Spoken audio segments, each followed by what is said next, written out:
The House Budget Committee is going to reconvene for a rare Sunday night session after some Republicans torpedoed President Trump's tax bill. Atlanta News First Blake Devine joins us live from Midtown.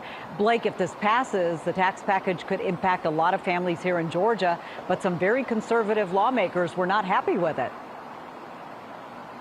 Revere, this bill recently hit a roadblock as a handful of conservatives halted the bill from being passed just on Friday. And if passed, this tax incentive would cut down $880 million in Medicaid, food stamps, and other social programs. Now, the House Budget Committee, they met on Friday, and 5 Republicans joined with Democrats voting it down because they wanted even steeper cuts. The tax package would fund key parts of the president's agenda, including increased spending on the military and border security. Here at home in Georgia, we caught up with Congressman Hank Johnson, who shared some strong words about this bill.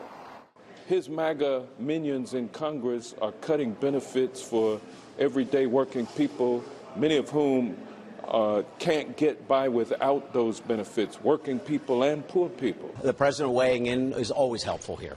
We're trying to work with the administration to ensure that we pass his agenda as well as the agenda or the mandate that make good in the mandate the American people have given us in the election. Now, this bill would also extend 2017 Trump tax cuts, and tonight the House Budget Committee will meet at 10 p.m. to vote again on this bill. Reporting live in Midtown, Blake Devine, Atlanta News First. Thank you, Blake.